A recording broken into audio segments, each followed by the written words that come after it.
Chileans will go to the polls to choose members who will write a new constitution. Venezuelan Defense Minister gives updates about kidnapped soldiers. And Jordanians denounce Israeli attacks on Gaza. Hello and welcome to TeleSUR. I'm Jose Daniel Lopez in Quito, Ecuador, and this is from the South. Chileans are going to elect the members of the Constitutional Convention, as well as regional and local authorities this weekend. Over 14 million voters are called to participate in these elections, where regional governors, mayors, and council members will be elected, as well as the 155 members of the Constitutional Convention, the body charged with drafting a new constitution to replace the current one, which has been in place since the Pinochet dictatorship. This historic move comes as a result of widespread massive demonstrations between October 2019 and March 2020 to demand fundamental changes in the country. There are more than 20,000 candidates standing in the polls. The elections, which were postponed due to COVID-19 pandemic, are being held over 2 days in order to avoid crowding at police stations. This is a very important election, maybe the most important in several years, and studies show that this election will be very similar to the plebiscite of October 2020. That is, one of two Chileans is showing intentions to go to the polls. It might be 50 or 51% of electoral participation. We have 4 elections this weekend, but the election that is more important for Chileans is the Constitutional Convention, where we will be able to write, for the first time and in a democratic way, a new constitution. It is a great possibility for the country to rewrite history and leave to future generations something prosperous, something that everyone wants. And to learn what is at stake in Chile's election, we are joined by journalist Claudia Carvajal, who is in Santiago covering this historic event. Thank you, Claudia, for joining us. More than 1,300 candidates will compete to become members of the Constitutional Convention. Its mission will be to write the writing of a new constitution, which will be submitted to a referendum in 2022. Who are these candidates? Can you tell us about how the drafting process will be carried out? Well, good afternoon. It is an historical event for Chile. It is the first time that the people will elect the members of the constituent power, the Constitutional Convention. The convention, that power, will be elected under a gender parity mechanism that is unique in the world and which will guarantee a minimum participation of 45% of women. Indigenous people, meanwhile, will have 17 reserved seats. Regarding to your question, the candidates have multiple backgrounds. We have ex-secretaries of states, former congressmen and women. Some of them actually resigned to the Congress to run for a place in the convention, and also a big number of independents running in and out of pacts. The 155 members of the convention are being elected right now on the basis of the electoral system of the deputies, which is basically the Chamber of Representatives in our country. And its president must convene its first session of installation of the convention, and the place of convocation will be Palacio Pereira. In its first session, the convention shall elect a president and a vice president by an absolute majority of its members in office. Okay, and what are people's expectations regarding the new constitution? What do the people want to include in this constitution? That is a very wide question. There are multiple expectations. One of the rights that people want to consecrate is equality and gender equality, mainly because we had a very strong feminist movement in the past few years. Also, the right to free education and public health. But probably the most urgent demand is related to pensions and social security that is now basically inexistent. Our pension system is based in personal savings and individual capitalization. That means that dependent workers are mandatory making contributions to the private companies called AFPs, and independent workers do so voluntarily but also they have a mandatory saving anyway, because their tax refund is withheld every year in order to fulfill that purpose of savings, of personal savings. Also, there are several demands regarding to the environment, especially the right to water.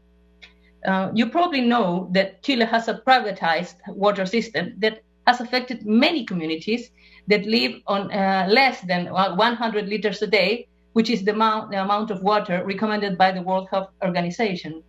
Those are widely probably the most popular demands, but there are many, including I don't know, animal rights.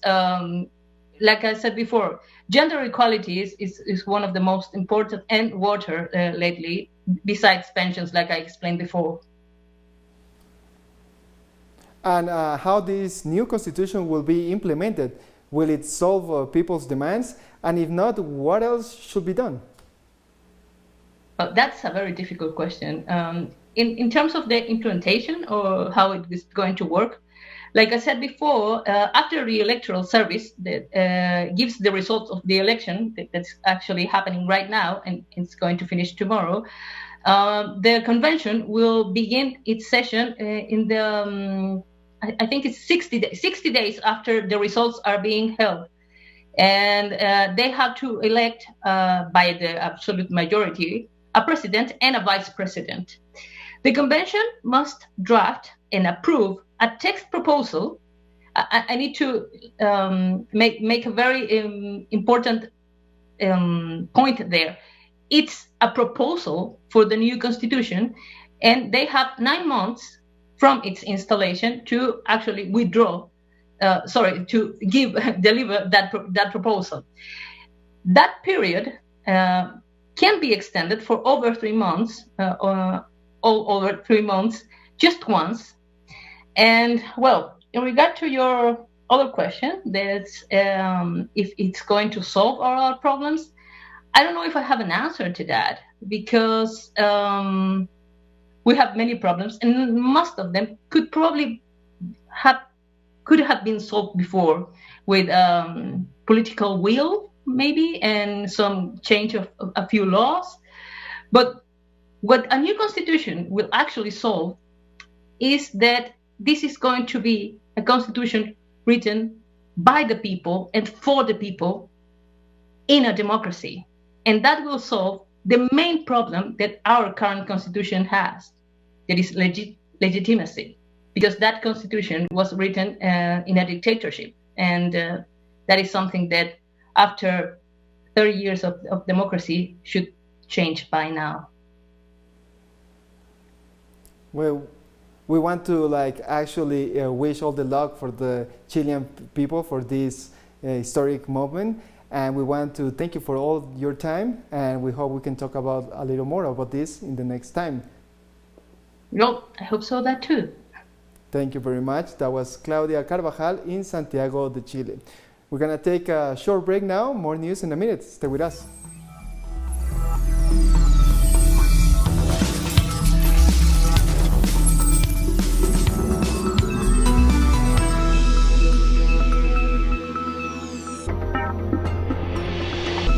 Welcome back. In Colombia, indigenous protesters have blockaded the Pan American Highway, demonstrated against President Duque and his government. Indigenous protesters have heavily rejected the government's land policies and the assault of women during protests. The road blockades in the Cauca department have caused fuel and food shortages in the south of the country as anti-government protests have entered the third week. Clashes between police and protesters have resulted in at least 42 deaths and more than 1,500 injuries. Faced with the pain caused by the murder and massacre committed by the national government, this blocking the Pan American Highway is a decision taken by the National Minga on behalf of the indigenous authorities of the Southwest. It has been declared that this will continue indefinitely. The president of Colombia's Central Union of Workers, Francisco Maltés, has said the National Strike Committee is ready to begin negotiations with the government of President Iván Duque. Maltés' announcement comes following a meeting between representatives of the National Strike Committee, the United Nations, and the Episcopal Conference, who are seeking to negotiate with the government to end ongoing protests across the country. The National Strike Committee ratified its decision to begin the negotiation of the emergency list that we presented to the national government a year ago, and to reach a written agreement which allows us to improve the living conditions of Colombians. We are willing to meet when the government considers it necessary, and we believe that the first point of this new meeting should be the necessary guarantees to carry out social protests in Colombia, that the massacres cease, that the excessive use of force by the authorities cease, that the stigmatization cease, and of course, that the necessary investigations into the use of force be carried out, always respecting due process as provided for in the Constitution. In Venezuela, Defense Minister Vladimir Padrino Lopez has announced that 8 Venezuelans were kidnapped during an operation against Colombian paramilitary groups. Padrino Lopez said that the Venezuelan military has received evidence that the 8 kidnapped soldiers are still alive and safe. He also said that the Ministry of Foreign Affairs has asked the International Red Cross to become a mediator for the negotiations to free the soldiers. We ratify our unbreakable commitment to guarantee the territorial integrity and sovereignty of our nation, which is non-negotiable. We will not tolerate armed groups breaking Venezuelan law in our territories. Thousands of Brazilians have taken to the streets to reject police brutality and racism a week after a raid on a favela Rio de Janeiro that left 28 people dead. Protesters demanded an end to systematic racism against black Brazilians, who represent 55% of the population. Rio de Janeiro was shocked by the Chaka Vizinho operation, during which police allegedly aimed to dismantle a drug trafficking gang, but unleashed undiscriminated violence and shootings, killing innocent people in the process. The May 6 raid was the deadliest police operation in the history of the city, which got used to violent raids in its poor and mostly black communities. In Rio de Janeiro, Sao Paulo, Brasilia, and Salvador de Bahia, citizens demanded the resignation of far-right President Jair Bolsonaro, who praised the police operation. What we see is that the black population is the one that dies the most, with more death by firearm, with a majority of unemployed, with less vaccinated population. So it is a policy of genocide, and necropolitics a policy of death. The pandemic is more than a year old and the people have no solution, no improvement. Our people are dying. They are being killed. Military action by the police in Rio de Janeiro has been forbidden inside the favelas since the beginning of the pandemic. But this massacre happened in Jacarezinho. And Brazilian athletes accredited to the Tokyo Olympic Games are being vaccinated with the Pfizer jab against COVID-19. Knowing that I am safe, waiting for the second dose and looking forward to the games to win medals for Brazil. I was stopped from competing in some countries, and now, with the vaccine, I feel that I will be able to complete my cycle of the last few months, well prepared for the Games, and without the fear of getting close to the Olympics and falling ill and stopping a 4-year preparation after 11 years dedicated to this sport. Cuba continues to vaccinate its population against COVID-19 using 2 of its locally produced vaccine candidates, Abdala and Soberana O2, which are in the final stage of phase 3 clinical trials and have proven to be safe and effective. We are confident because Cuban medicine is guaranteed to be serious and not to expose us to the danger of a substance that was not already proven. It was decided to administer the Abdala vaccine to the population. It will be done in some municipalities with Abdala, in others with the Soberana vaccine, because we are in the process of validating our candidates. In India, the COVID-19 outbreak continues to run rampant as the nation registered more than 4,000 COVID-19 related fatalities for a third consecutive day. Health authorities also reported a slight decrease in the number of daily infections at over 340,000. The country has now surpassed the 24 million cases, the second hardest hit by the pandemic in the world after the United States. The situation is especially serious in India's rural areas where infected people have little hope other than herbal remedies. More than 100 dead bodies have washed up on the banks of the river Ganges in recent days, in what experts have said shows the desperate situation for many poor families unable to pay for burials and cremations. Fears have been growing in the United Kingdom over a rise in coronavirus cases caused by a new variant first detected in India. The increase in cases has been reported in the northwest of England, where surge testing is currently underway to try to slow down the spread of the virus. The surge comes ahead of further easing of lockdown restrictions in England planned for Monday. On Friday, authorities say they will accelerate the administration of second doses of coronavirus vaccines in response to a rise on the variant. People over the age of 50 will now receive their second COVID-19 shot after 8 weeks instead of 12 previously. The current vaccines are expected to be effective against the new Indian variant. China has now administered about 367 million vaccine doses against the coronavirus, the National Health Commission reported. On May 30th, 31 Chinese regions reported having administered more than 366,000 doses of vaccines. A chief respiratory disease specialist at the Chinese Academy of Engineering reported that so far 23% of the Chinese population has been vaccinated. By June, the country plans to immunize 40% of its citizens and 70% by the end of the year. We'll take a short break now. Don't go away.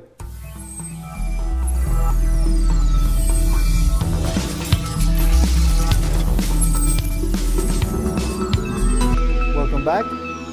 An Israeli airstrike has destroyed a tower block that houses media outlets, including the Associated Press and Al Jazeera.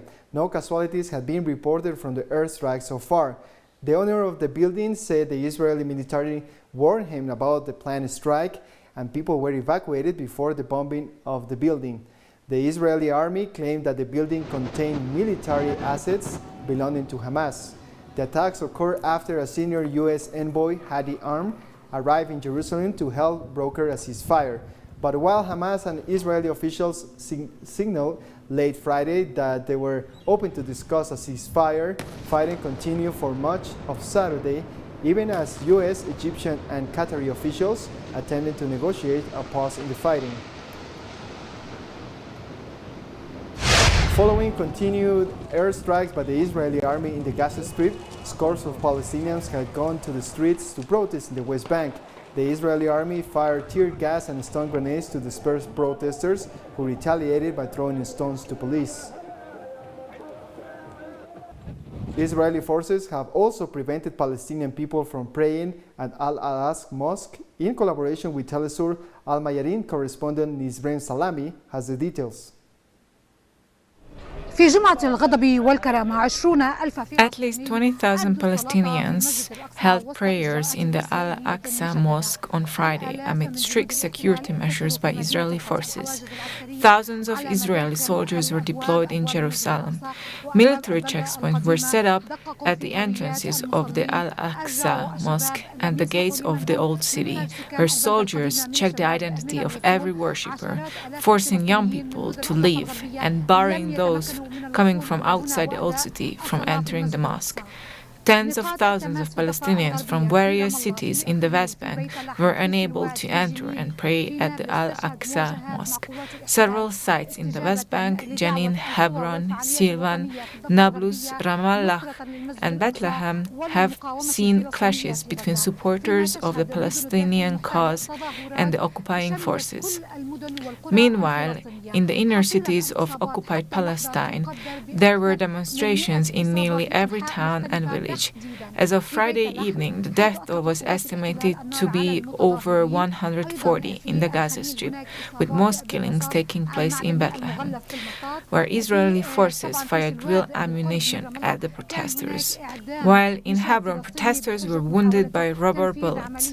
Near Ramallah, a young Palestinian man was shot dead after security forces accused him of running over someone with his car. Here, in the city of Jerusalem, protesters are calling for peace while demanding that the city is returned to Palestine. Hundreds of Jordanians have demonstrated for the second date in Al-Karam to denounce Israeli attacks against Palestinians in Jerusalem, the West Bank, and Gaza Strip. The demonstrators gathered near the King Hussein Bridge and demanded Jordan authorities to open the borders and allow them to cross into the Palestine. Other protesters gathered near the Israeli embassy in the capital Amman and continued with their demand for Jordanian authorities to deport the Israeli ambassador, close the embassy, and annul the peace treaty with Israel. I want to send a message to the Jordanian government that we want them to open the border. We want to go to Palestine. What we saw is unacceptable. Children have died, home being demolished on them. I don't know what to say. We demand from His Majesty the King to open the border. We want to go to Palestine. In France, police have used tear gas to disperse crowds of demonstrators who gathered in Paris to support Palestinians in the Gaza Strip. The protesters waved banners calling for the halt of the annexation of East Jerusalem. Protesters defied a ban on the protests and marched in a working-class neighborhood in the north of the capital. Organizers say they intended to denounce the latest Israeli aggressions and mark the fleeing of Palestinians after Israel declared independence in 1948. Protests were permitted in numerous other cities, including Lille in the north to Marseille on the Mediterranean Sea. Anti-Israel protesters also gathered in the Iraq capital Baghdad to show support for Palestinians in Gaza and to condemn continued attacks on civilians. The demonstrators burned Israeli flags in Tahrir Square, while others chanted anti-Israel slogans and waved Palestinian flags. The same protests also took place in Turkey, Australia, United States, United Kingdom, and other parts of the world. This Friday in Afghanistan, at least 12 people were killed and 15 more wounded in an explosion inside a mosque in a Shakar Dark district north of Kabul. According to a statement released by the police, the blast occurred during Friday prayers, and among the dead was the leader of the mosque. Sources said a bomb was placed inside the building, but so far no group has claimed responsibility for the attack. It came a day after at least 9 people were killed in 2 blasts in Kunduz and Kandahar provinces. The blast came as Afghan military forces and the Taliban are observing a 3-day ceasefire during the Eid festivities. And we come to the end of this news brief. You can find this and many other stories as always in our website at telesurenglish.net. And don't forget to join us on social media, Facebook, Twitter, and Instagram. For TeleSUR English, I'm Jose Daniel Lopez. Thank you for watching.